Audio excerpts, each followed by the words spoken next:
सल्लल्लाहु ताला अला मुहम्मद। आज हम आपके पास हाजिर हुए हैं क़यामत की निशानियाँ मौजू लेकर। तो क़यामत की निशानियाँ, क़यामत की क्या निशानियाँ हैं, बड़ी निशानियाँ क्या हैं? दज्जाल का ज़ाहिर होना, हज़रत ईसा अलैहिस्सलाम का आसमान से नज़ूल फरमाना, हज़रत इमाम महदी रदी अल्लाह ताला अन्हु का ज़ाहिर होना, याजूज व माजूज का खरूज होना, धुएँ का ज़ाहिर होना, दबातुल अर्द का निकलना, आफताब का मगरब से तलू होना, खुशबूदार ठंडी ठंडी हवा का चलना। दज्जाल का ज़ाहिर होना क्या है? दज्जाल ज़ाहिर होगा तो 40 दिन में हरमैन तैयबैन के सिवा तमाम रुए ज़मीन का गश्त कर लेगा। यानी हरम की जो ज़मीन है इसमें वो बदबख्त दाखिल नहीं हो सकेगा। इसके अलावा पूरी ज़मीन में वो फैल कर पूरी ज़मीन का गश्त कर लेगा।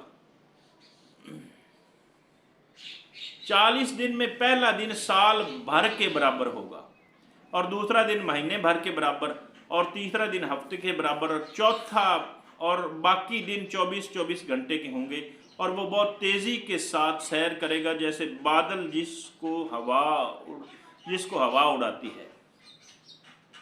इसका फितना बहुत शदीद होगा। एक बाग और एक आग उसके हमरा होंगी, जिनका नाम जन्नत दोज़ख रखेगा। जहाँ जाएगा ये भी जाएंगी, मगर वो जो देखने में जन्नत मालूम होगी वो हकीकतन आग होगी, और जो जहन्नम दिखाई देगा वो आराम की जगह होगी। और वो खुदाई का दावा करेगा। जो इस पर ईमान लाएगा उसे अपनी जन्नत में डालेगा, और जो इनकार करेगा उसे जहन्नुम में दाखिल करेगा। मुर्दे जिलाएगा यानी ज़िंदा करेगा। ज़मीन को हुक्म देगा वो सब्ज़े उगाएगी, आसमान से पानी बरसाएगा, लोगों के जानवर लंबे चौड़े खूब तैयार और दूध वाले हो जाएंगे। और वो वीराने में जाएगा तो वहाँ के दफीने शहद की मक्खियों की तरह दल दल यानी दल के दल, ग्रोह के ग्रोह उसके हमरा हो जाएंगे। इस किस्म के बहुत से शोभे दिखाएगा, और हकीकत में ये सब जादू के करिश्मे होंगे। और शयातीन के तमाशे जिनको वाक़ियत से कोई ताल्लुक़ नहीं, इसलिए उसके वहाँ से जाते ही लोगों के पास कुछ ना रहेगा। हरमैन शरीफैन में जब जाना चाहेगा मलाइका उसका मुंह फेर देंगे। अलबत्ता मदीना तैयबा में 3 ज़लज़ले आएंगे कि वहाँ जो लोग बज़ाहिर मुसलमान बने हुए होंगे और दिल में काफिर होंगे, और वो जो इल्म इलाही में दज्जाल पर ईमान लाकर काफिर होने वाले हैं, उन ज़लज़लों के खौफ से शहर से बाहर भागेंगे और इसके फितने में मुब्तला हो जाएंगे। दज्जाल के साथ यहूद की फ़ौज होंगी।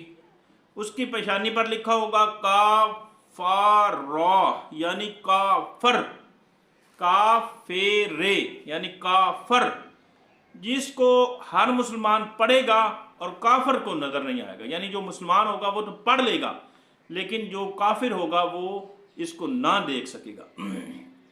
जब वो सारी दुनिया में फिर फरा कर मुल्क शाम को जाएगा, इस वक्त हज़रत ईसा अलैहिस्सलाम आसमान से नज़ूल फरमाएंगे। वो लाइन दज्जाल हज़रत ईसा अलैहिस्सलाम के सांस की खुशबू से पिघलना शुरू हो जाएगा, जैसे पानी में नमक घुलता है, और उसकी सांस की खुशबू हद निगाह तक पहुँचेगी।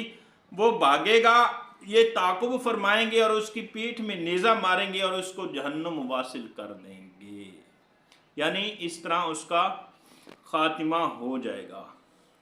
हज़रत ईसा अलैहिस्सलाम आसमान से जामा मश्क दमिश्क के शर्की मीनारा पर नज़ूल फरमाएंगे। सुबह का वक्त होगा, नमाज फ़जर के लिए इकामत हो चुकी होगी। हज़रत इमाम महदी को के इस जमात में मौजूद होंगे, इमामत का हुक्म देंगे। हज़रत इमाम महदी रदी अल्लाह ताला अन्हु नमाज पढ़ाएंगे। आप तशरीफ़ लाकर दज्जाल लईन को कत्ल करेंगे। आपके ज़माने में माल की कसरत होगी, यहाँ तक कि अगर कोई शख्स دوسرے کو مال دے گا وہ قبول نہیں کرے گا، نیز اس زمانے میں عداوت حسد بغض آپس میں بالکل نہ ہوگا۔ عیسیٰ علیہ السلام صلیب توڑیں گے اور خنزیر کو قتل کریں گے۔ تمام اہل کتاب جو قتل سے بچیں گے سب ان پر ایمان لائیں گے۔ تمام جہانوں میں دین ایک دین اسلام ہوگا اور مذہب ایک مذہب اہل سنت ہوگا۔